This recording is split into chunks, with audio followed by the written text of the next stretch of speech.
All right, we got a new animal here. We were just at the seals. Let's start with your name and talk about the animal that we're going to be talking about. So I'm Gary Winkler with Missouri Association for Creation. Yeah. And we're going to be talking about the alligator and all its relatives. All right.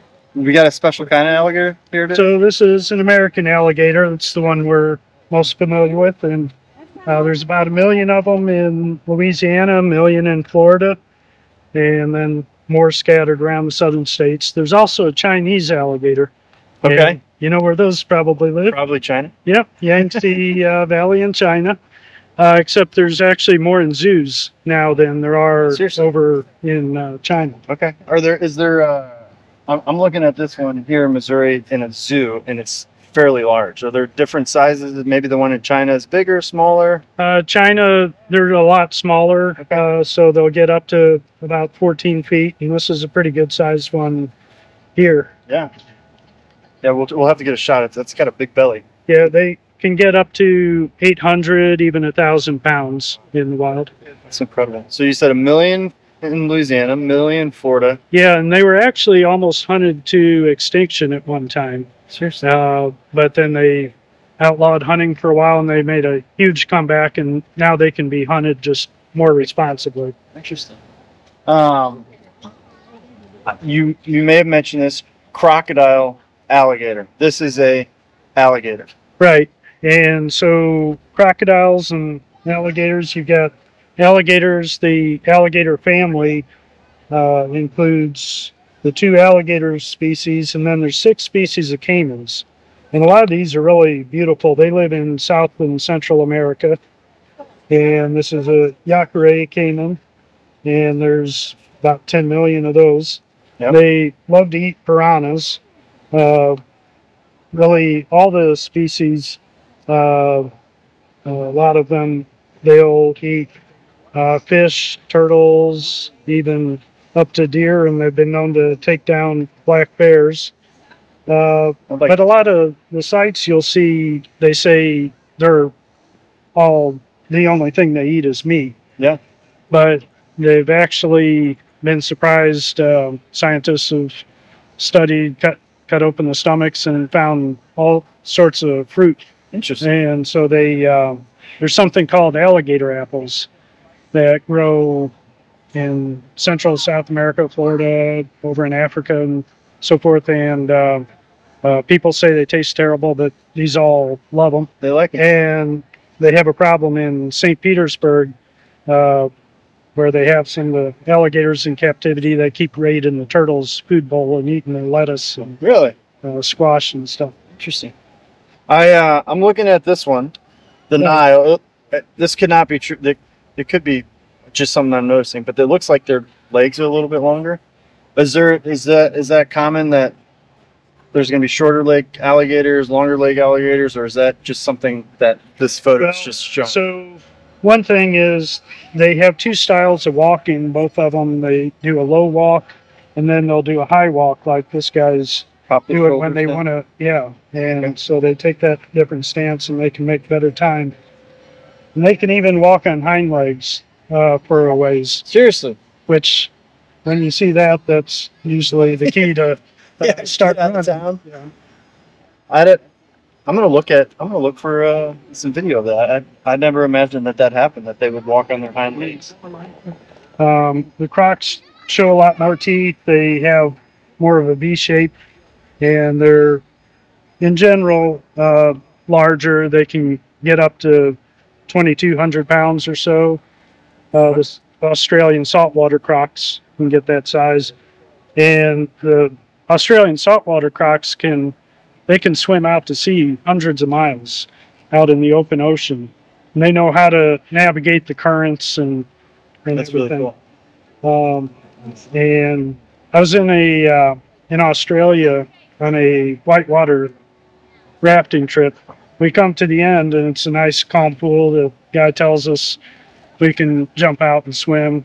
Said there's crocs around though, and said, but they're mostly freshwater crocs. And he said you can always tell the difference the freshwater crocs, if it's swimming toward you or swimming away, it's a freshie. If it's swimming at you, it's a salty. Okay. So we all stayed in the boat. Salties are a little bit more aggressive than Yeah, freshies. yeah, a lot more. Yep.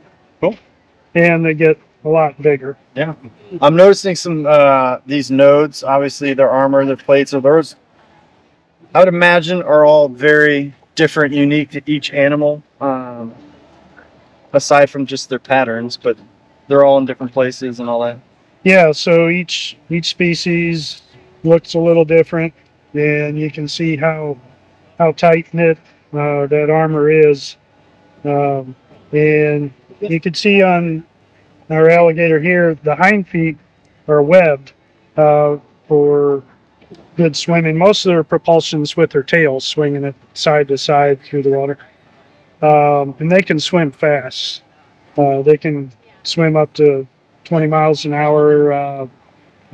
Michael Phelps can swim up to about 6. So Get out of the way. yeah, but their front feet are not webbed. Are their front? Maybe their front have bigger claws. Is that part of the deal for attacking, or no? Well, I think it is for other purposes. Yeah, that it just works better not to have them webbed. Maybe making dens for egg laying and stuff like that. Yeah, and so speaking of egg laying, so they can lay like 20 to 80 eggs in a batch. They lay them on the ground in a nest. Yeah. And cover it with vegetation. If it's below 86 degrees, they'll hatch female. If it's over 93, they'll hatch male. And in between, it's a mix. That's great. And the temperature varies throughout the nest, so they usually have some of each in the litter. Does a large proportion of the eggs become viable and hatch, or is there like a 50% survival rate, and then after hatching, what does that look like? Survival rate. So do you have any estimation? Maybe there isn't a percentage. Maybe it is all kind of give or take. Depends on the nest. I think so. I mean, ideally, yeah, they do often hatch a lot of them, and or a high percentage. They'll have about 8 or 10 that they carry in their mouth. The mother does, to take them down to the water, and then she just keeps going back and forth. So a lot of them, that's cool, make it if they're not there's not a predator that got to the eggs. All right. Yeah. So all things considered, if the nest is good and there's no predators, there's probably gonna be a lot of hatchings. Yeah. So and that was evidenced by the recovery these alligators made when they stopped hunting for a while. Cool. Very cool. Is there anything else? You got any other photos that I'm keeping you from flipping to? Yeah. So one thing, this Nile crocodile, there's a sister species or another species, the Crocodylus sucus, which is called the sacred crocodile or West African crocodile, that look real similar, but they're actually very tame. The Nile crocodiles are very dangerous, but Herodotus, a historian in the 5th century, he wrote about these crocodiles that the Egyptians kept them in the temples for worship. You know, they would worship all sorts of animals rather than the one that created all of them. Sure. But anyway, even today, those sacred crocodiles, people will go swimming with them in caves and so forth. They tamed them. Yeah.